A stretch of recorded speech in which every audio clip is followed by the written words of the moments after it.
Bismillahirrahmanirrahim. Assalamu alaikum. Welcome to Medical Globe e-learning. I'm Myra Hamid from Sahiwal Medical College. I will discuss special pathology guidelines from Medium Robbins edition 9. Special pathology diagram जिसमें आपका जो main focus है वो तीन चीज़ों पर होना चाहिए। किसी भी डिजीज़ की पैथोजेनेसिस, उसके क्लिनिकल फीचर्स, उसकी मॉर्फोलॉजी। क्लिनिकल फीचर्स ताकि आप इजीली उसको डायग्नोज कर सकें, ठीक है। पैथोफिजियोलॉजी आपको पता हो तो आप डिजीज़ जो है उसकी मॉर्फोलॉजी को इजीली याद कर सकेंगे, ठीक है। आपके लिए मॉर्फोलॉजी याद करना बहुत आसान होगा, ठीक है। तो आपका मेन फोकस इन तीन बातों पर, इन तीन चीज़ों पर होना चाहिए, ठीक है। Pathogenesis, morphology and clinical features. इसके साथ मैं आपको साथ साथ जो है वो टॉपिक वाइज और चैप्टर वाइज गाइडलाइंस मार्क करवाऊंगी। आपने साथ साथ मार्क करते जाने हैं, ठीक है। कौन से एमसीक्यूज हैं, कौन से एससीक्यूज हैं, ठीक है।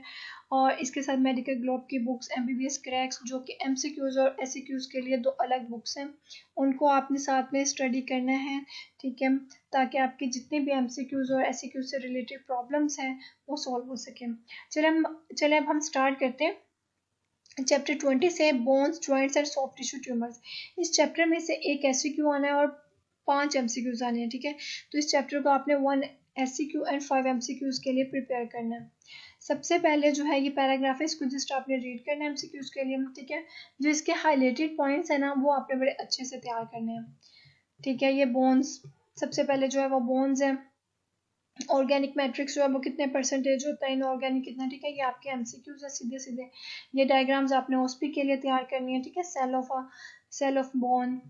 देन ये आपने सारा एमसीक्यूज के लिए रीड करना है। Congenital disorders of bone and cartilage just read करना है आपने। Osteogenesis imperfecta, very important MCQ, ठीक है। इसमें किस टाइप ऑफ कोलेजन जो होती है उसकी डिफेक्टिव सिंथेसिस होती है, टाइप 1 की। ये बहुत इंपॉर्टेंट एमसीक्यू भी है और आपका वाइवा क्वेश्चन भी है, ठीक है। ब्लू सिक्लेरा डिजीज भी इसको कहते हैं, ठीक है। ये भी इसकी क्लासिकल फाइंडिंग्स में मिलती है, तो आपने ये बड़े अच्छे से करना है। एक कॉन्ड्रोप्लेजिया, ठीक है। एंथेनेटोफोरिक डिवार्फिज्म जो होती है इसको जस्ट आपने रीड कर लेना है, ठीक है।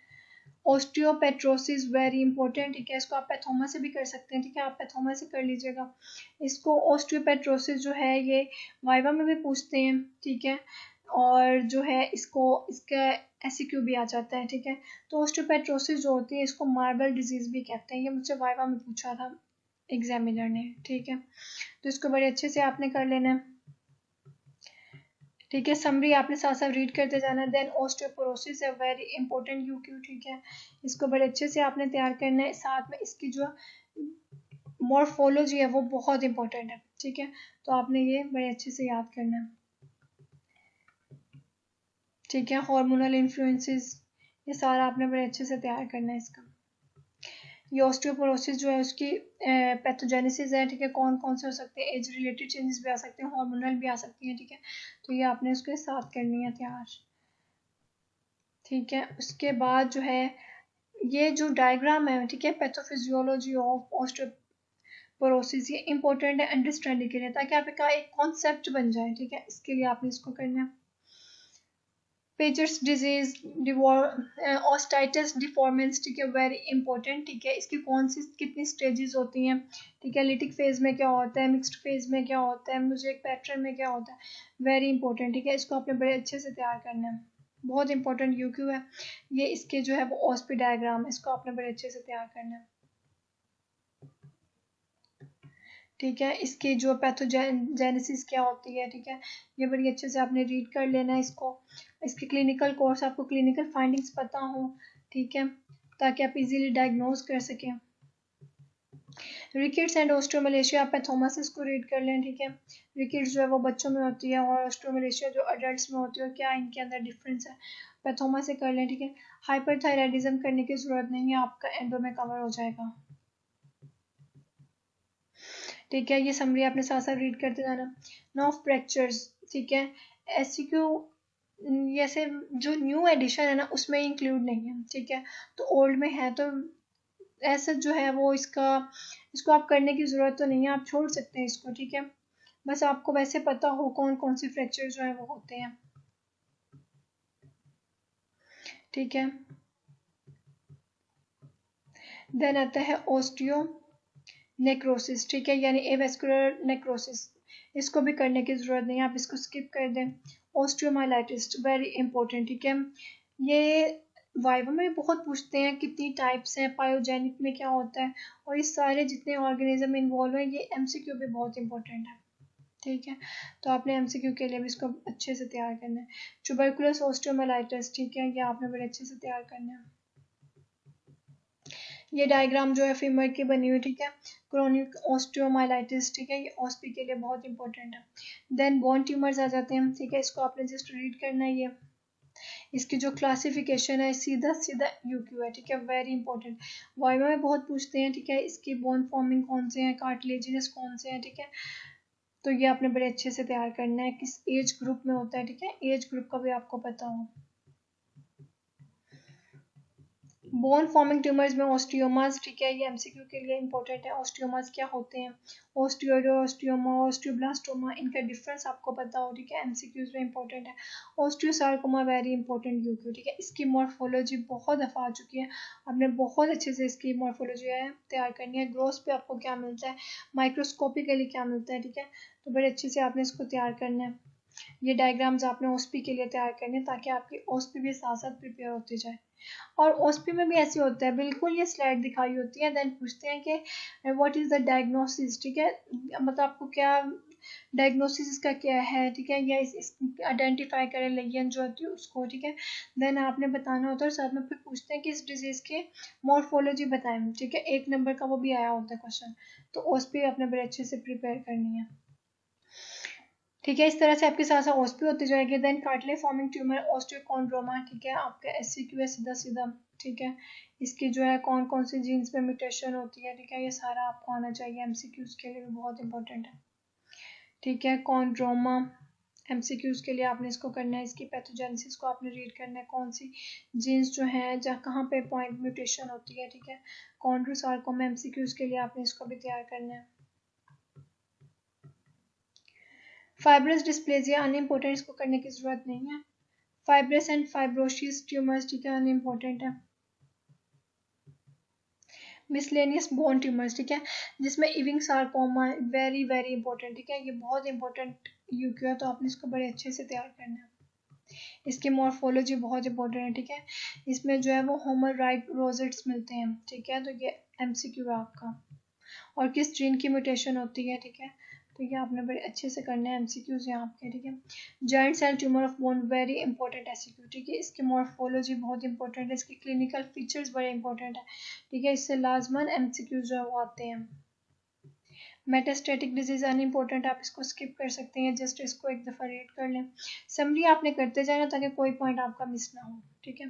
देन जॉइंट्स वेरी इंपॉर्टेंट, ठीक है, ऑस्टियोआर्थराइटिस, ये डिजनरेटिव जॉइंट डिजीज, ये वाइवा में बहुत पूछा था, ठीक है, तो आपने इसको वाइवा के लिए और यूक्यू भी है, ठीक है, बड़े अच्छे से तैयार करना है, ठीक है। प्राइमरी ऑस्टियोआर्थराइटिस क्या होती है, सेकेंडरी क्या होती है, ठीक है, जो पॉइंट्स हाईलाइटेड है वो बड़े अच्छे से आपने तैयार करने हैं, ठीक है। इसकी मॉर्फोलॉजी बहुत इंपॉर्टेंट है, ठीक है। कॉन्ड्रोमलेशिया क्या है कंडीशन, बोन इबर्नेशन में क्या होता है, ठीक है, तो आपने ये बड़े अच्छे से तैयार करना है। ये सारी डायग्राम्स आपने हॉस्पी के लिए तैयार करनी है। इसकी पैथोजेनेसिस जस्ट आपने रीड करनी है ताकि आपको एक कॉन्सेप्ट बन जाए, ठीक है। हबर्डन नोड्स क्या होते हैं, कहाँ पे बनते हैं, ठीक है, ये जितना हाईलाइटेड पॉइंट है ये आपके सारे एमसीक्यूज हैं, ठीक है। ये है रिमेटॉइड आर्थराइटिस में क्या फ़र्क होता है और ऑस्टियोआर्थराइटिस में क्या है, ठीक है, तो ये आपने कॉन्सेप्ट बना लेना है इसको देख के, ठीक है। Rheumatoid arthritis very very important क्यों, ठीक है, इसकी जो पैथोजेनेसिस है वो भी बहुत इंपॉर्टेंट है, ठीक है, आप ये फ्लो चार्ट कर लेंगे तो आपका कवर हो जाएगा, ठीक है। ये सारी आपने बड़े अच्छे से करनी है, इसकी पैथोजेनेसिस, इसकी मॉर्फोलॉजी बहुत इंपॉर्टेंट है, ठीक है, पेनिस फॉर्मेशन किस तरह से होती है, ठीक है, तो आपने ये बहुत अच्छे से करनी है, इसकी हॉस्पिटल बहुत ये मॉर्फोलॉजी ये बहुत इंपॉर्टेंट यूक्यू है, ठीक है। बाकी जुवेनाइल रूमेटॉइड आर्थराइटिस अनइम्पोर्टेंट है, जस्ट रीड दें आप इसको, ठीक है, और करने की ज़रूरत नहीं है। सीरो नेगेटिव स्पोंडाइलो आर्थरोपैथीज जो है ये भी अनइम्पोर्टेंट है, ठीक है। गाउट वेरी वेरी इंपॉर्टेंट, ठीक है, बहुत इंपॉर्टेंट यूक्यू है, इसको आपने बड़े अच्छे से करना है। टोफाइल क्या होते हैं, ठीक है, किस वजह से होती हैं, किसकी अकोमोलेशन से होती हैं, ठीक है।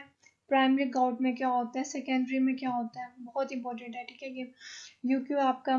एक्यूट आर्थराइटिस में आपको क्या मॉर्फोलॉजी मिलती है, ठीक है, ये आपने करना है। क्रोनिक टूफेशियस आर्थराइटिस क्या है, टूफाई होते क्या हैं, ठीक है, ये आपने बड़े अच्छे से प्रिपेयर करना है। क्लासिफिकेशन ऑफ गाउट क्या होती है, प्राइमरी में क्या है, सेकेंडरी में क्या फ़र्क है, ठीक है, ये आपने बड़े अच्छे से तैयार करना है, ठीक है।